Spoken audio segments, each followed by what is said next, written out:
I'm Chris. I work for Red Hat. I'm part of the global telecommunications team.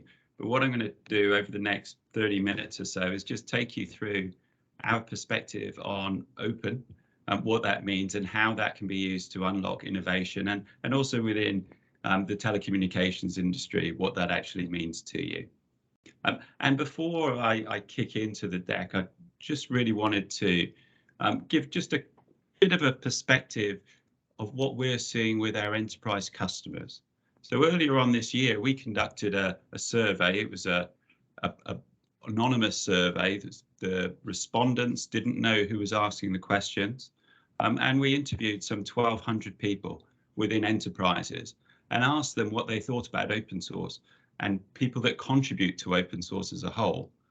So they've recommended that over 82% of the IT leaders that we spoke to said that they would work more closely with people that contributed to the open source, mainly because of the reasons that I'll talk about later in this presentation.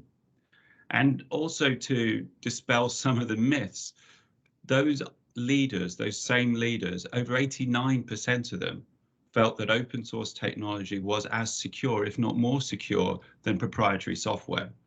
So we've seen a lot of things change in the recent years about open and what it actually means to software and enterprise software and telecommunications software as a whole.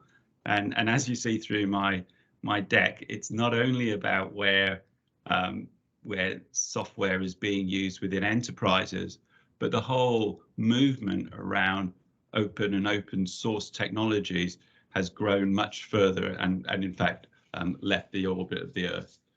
So without further ado, what am I going to cover this morning? I'll give you just a very quick introduction into Red Hat. We like to say we are Red Hat, so I'll take you through that. And then we'll look at what open actually means and how Red Hat as a company has an approach to open, not only around the coding, but the whole process and ethos of what open actually means. And then I'm going to dig into, at a high level, just some interesting use cases that you might not have seen around where these open solutions have actually been used to drive innovation. I'll then take that back into how telecommunications are actually using and adopting open-based technology and principles. And then I'll close off with, just a really quick way to say, if you want to get further involved in some of these open technologies, how we can actually help you to unlock that value and start to use that technology. So we're Red Hat, and what does that actually mean? Well, if you haven't heard of us, we've been going for nearly 30 years now. We currently have around about 20,000 employees around the world. More than 90% of the Fortune 500 companies use Red Hat technologies, and we're global. And 3 years ago now, we were acquired by IBM. But before that, we were the first $6 billion company for open source technologies. So we've taken open source and we've taken it to scale. But how did that actually evolve? Well, we were founded in 93. Not much changed between then and 99 in those first 6 years, but then we went to IPO. And in actual fact, if you look on the right-hand side, those first two logos that we had were really pre-IPO. And the shadow man that you see, which is the third logo on the right-hand side, came into place round about the time that we IPO'd. And the actual agent there, the shadow man, is a bit of a infamous character within Red Hat. We like to see he's the agent of change to help take that enterprise open source technology out to make it commercial and make it viable to be able to be used. And then within really the first time that came into existence was 2002, when we first released our Linux, which is probably the piece of technology that we're most famous for. And then through the early 2000s, we grew up to sort of $1 billion in revenue. We made a number of other acquisitions of technologies that were widely adopted, and if they weren't open source, we made them into open source technologies and approaches. And then, we started to continue to scale over the 20 teens. And then in 2019, as I said, we were acquired by IBM for $34 billion. But I mentioned open a few times. Well, what does that actually mean? What is open? And for us, it's really a principle more than anything. It's really how sharing has come about. Over the years, people have done things like they've shared recipes, which means that people can take the ingredients and learn by looking at ingredients how to put their own flavor, their own character into those different raw components to make something that's applicable to them. Maybe they've got a slightly spicier taste, or something that they're allergic to. So they take that recipe, they customize it and make it applicable for what they want to do. And going back to that metaphor of recipes, people collaborated over those recipes. They said, oh, have you tried to put this into it? So it's this open movement has driven collaboration. And, it's also the same in research communities. So research scientists have also collaborated heavily, taking research on different aspects. And it's how the internet originally evolved, was from these research scientists that wanted to share their knowledge and make things good for humankind. So it means lots of different eyes looking at a problem. It's about people being able to scrutinize what you've made your assumptions on. It also helps people build upon that idea, that principal idea that you've formed. And it also, coming back to that second point I made on the opening slide, it allows people to identify any weaknesses and address them. So by knowing that there's a weakness, we believe that people can work together and address those weaknesses rather than having them exploited. And we like to do all of this in the open. And because of all of this, we think that there is a net benefit to humanity about being open by having source code available to the people in the rest of the world to actually use, extend, and contribute to. But let's be clear, it doesn't necessarily mean that the technology is free or crowdsourced. We mean that you need that raw data and code. Everybody can contribute to it. Everybody can redistribute it. It means that everybody can work together. And it's about adding value once you've got that raw code. And that's what Red Hat's about. It's about taking the open source technology. It's about adding value, whether it's commercialization of the product so that people know that you're not breaching any copyrights, any specific laws around it. It's about knowing that you've got the support of that technology so that you don't have to go back into the source code to find that if there's an issue and fix it. It's about having trained people come and either train your employees to build that technology, or it's about having people with those skills come in and help you implement something. So that's what open is, as I said. And, for us, it's about a culture. It's about much more than that code. And we see it's very much behind a lot of the leaps in technology today. But for us, this open source culture is used to drive collaboration, as I said, by having a number of people working together for this shared goal. It's about solving these problems faster because multiple people are looking at them. And you'll see that in some of the examples that I have. It's about that transparency to see that something is secure. And it's about that standardization, because I know within the telecommunications industry, standardization is really important. Otherwise, you won't be able to make a telephone call. So open source and that open culture also drives standardization because people work together and have to have a common line to work towards. And what we've seen, there are a number of different reports and more statistics around this, but here's a couple from Gartner. Now, they say that about 95% of mainstream IT organizations take non-trivial open source assets within their mission critical IT portfolios. And that's a huge percentage of the organization. And most of that is not necessarily downloading the raw open source and supporting it themselves, although there are some that will do that if they're at that scale, such as Google. It's about them using commercial products. And 75% of successful digital businesses use cloud native open source stacks. So it's about helping these companies become cloud native, about transforming their digital businesses. And there's some millions of different open source projects out there. And if you think about where they're often focused, it's around cloud computing. We all know about the large commitments and contributions that Google's made to the open source movement for everything from Kubernetes to Android. It's about data and analytics. If we remember back to the early days of data science, where MapReduce and Hadoop was really popular. It's about mobile, as I mentioned, Android earlier. It's about management and automation. I'll talk a bit about some of our technologies, but we have open source automation technologies to help you drive a standard platform-based approach. And it's about platform and infrastructure as a service.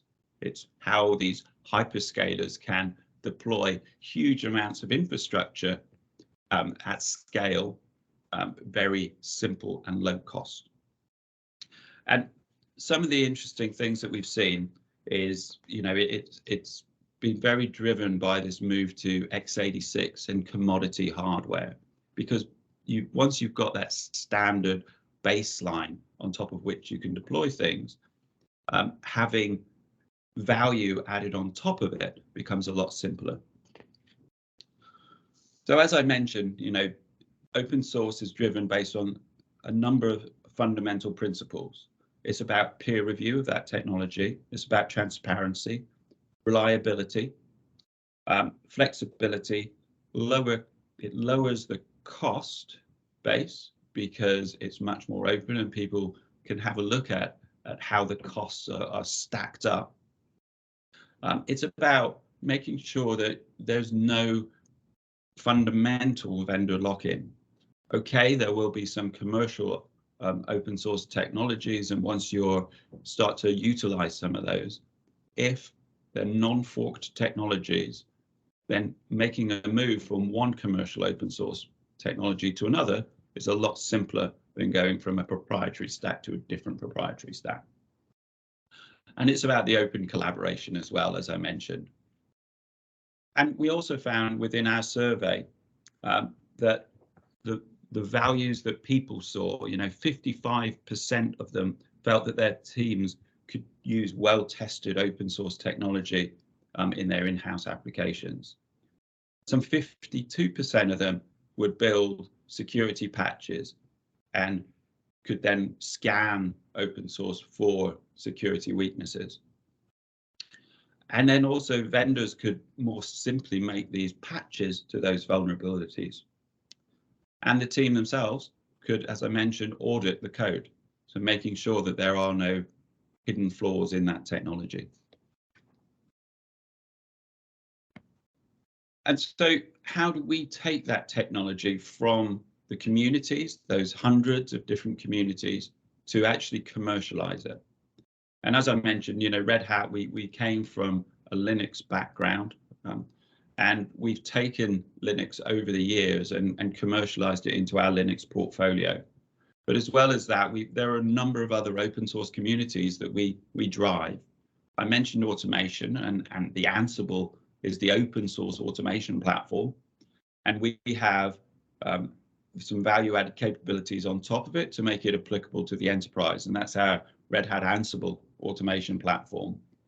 I'll be talking a little bit more about Kubernetes later on. But if you think about Kubernetes, we have our OKD distribution, which is our open source. You can go to GitHub, download the code and compile it yourselves, or you can get the Red Hat OpenShift, which is our commercial flavor for Kubernetes. But we also not only build and contribute to those open source communities.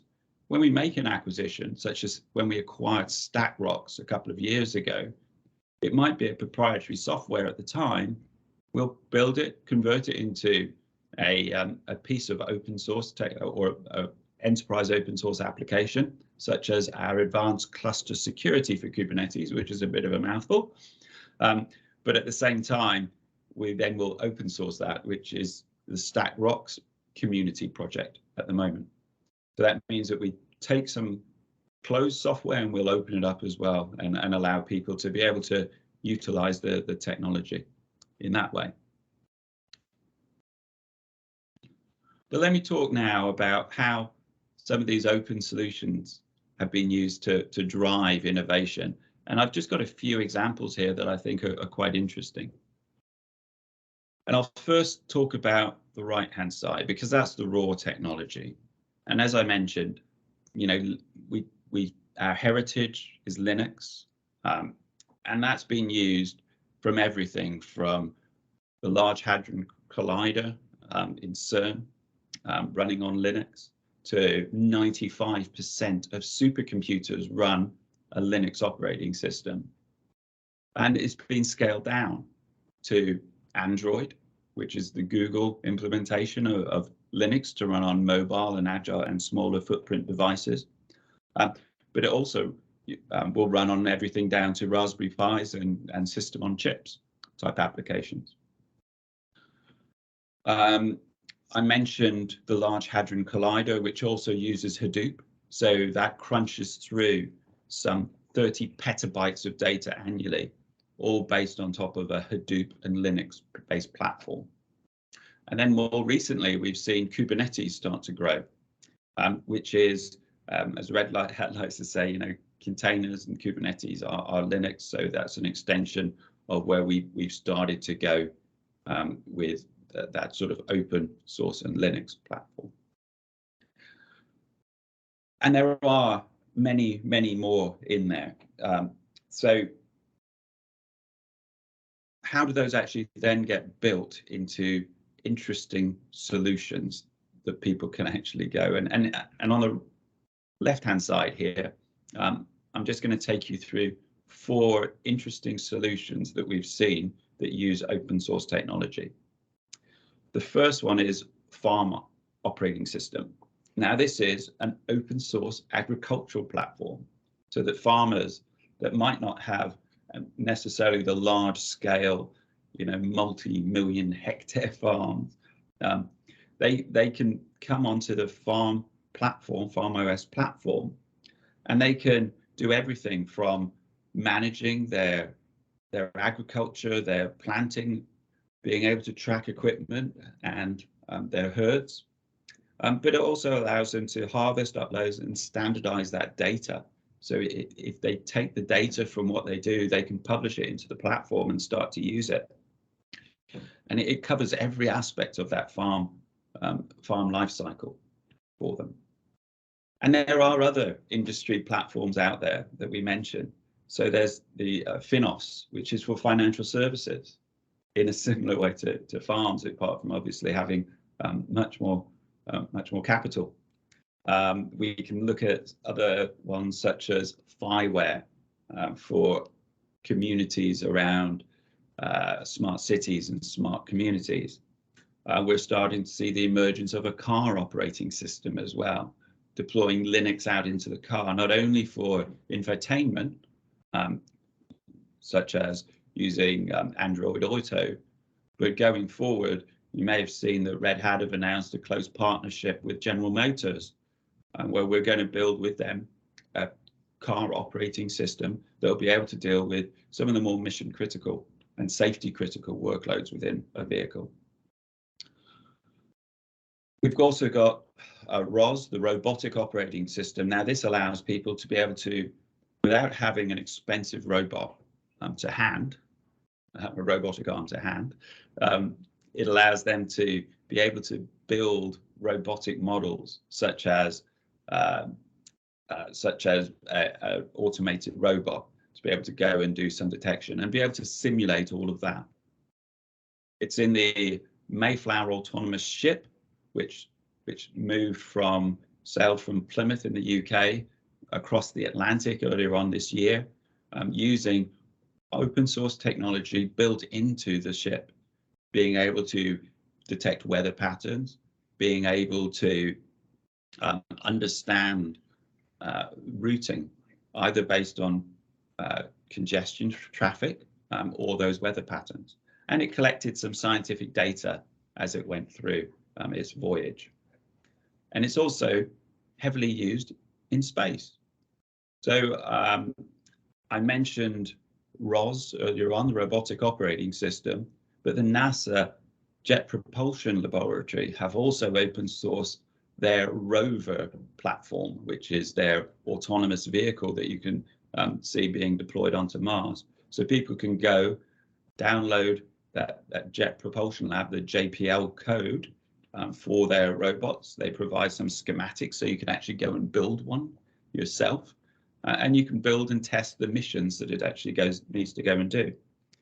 But also recently, in collaboration with Endurosat and IBM, we built a platform to allow people to build, based on open source technology solutions, models and tests on the cloud on Earth, and then have those models deployed onto a satellite that's going to be that's recently been launched into our orbit.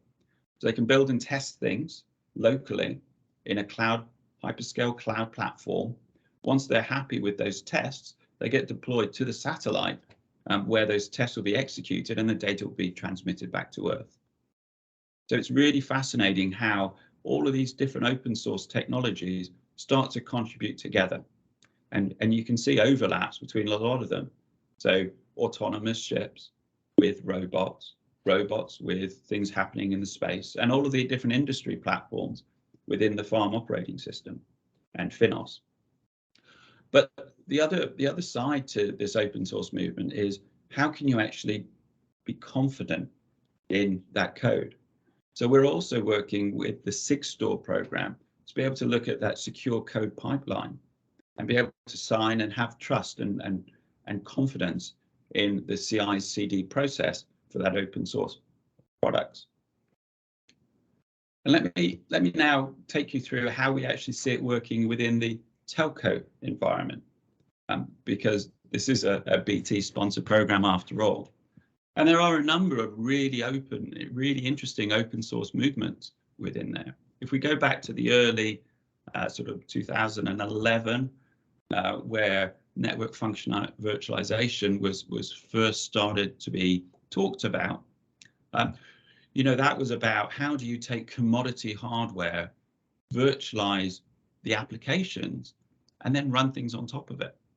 So it went through the ETSI movement, the European Telecommunications Standards Institution, and started to open up that hardware. So not necessarily pure open source, but opening up that hardware, those closed platforms. And we've seen that more recently with the RAN movement, with Open RAN. So being able to look at, rather than a specific appliance from one or two of the different telecommunication vendors, being able to plug and play different vendors for different components if needed. And the Telecommunications Infrastructure Project, the TIP, has also been leading some of those RAN movements, but also looking at different activities right the way from the RAN to the core of the telecommunications network. And more recently, Project Magma, sponsored by Facebook, has been building out how you can create an open core technology. And this has allowed for a lower cost telco core to be deployed in some third world or emerging world markets. And within edge computing, whether it's the Access or the MEX side, the LF Edge platforms have been building those out. So that's really an umbrella framework on top of which a number of different initiatives have been established. So there's Acrano, which is the blueprints for those edge deployments. It's about Open Horizon, which is a software management platform to be able to deploy little applets or edgelets to those edge destinations. And it's about, they also have the home edge, which is about how you can actually build a home edge network that's all managed and orchestrated together, rather than having different thermostats from solar panel regulators. So being able to control all of that together using a single open platform. And within the back office, within OSS and BSS, the TM Forum have been driving out open APIs to allow the different OSS platforms to work well together. And those open APIs have been published so that people can download, build their applications to comply to those APIs, and therefore mean that you can build a complete OSS and BSS platform using plug and play components from different vendors. And then from an analytics perspective, we've seen the Open Data Hub, which is a Red Hat contribution based on Kubeflow, which means that you can take Kubernetes technologies and use that to build out analytics based approaches. And we've been working with a large number of different enterprises from different businesses, including telecommunications, to build out an enterprise neurosystem, which is really a big data platform which learns based on those different industries, including telecommunications.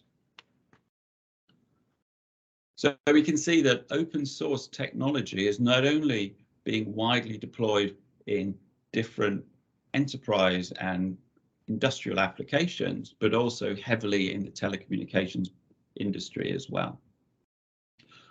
But what I'll finish on is just how we can help, because Red Hat, we grow when our partners grow. And so we're all about how we can enable you to become better at using open source technologies. And there are a number of different things, but I'd summarize it into these three different sections saying how we can help you. We've got our developer portal at developers.redhat.com, and through there you can sign up onto our Partner Connect portal, which gives you access to sandboxes where you can build and develop code. It's also has specific training for different technologies and access to software itself if you want to use those. So have a look there, sign up at Partner Connect. We also have specific training for our different pieces of technology, some online, some face-to-face. And we also have our open innovation labs where we can take enterprises in together and we can contribute together to build a solution. So if you've got an idea, a seedling idea in your mind, and you want to be able to build and enhance that out, but don't quite know which way to go, then get in touch and we can look at how our open innovations labs can take your idea and help you to build from that. And with that, I'm going to wrap up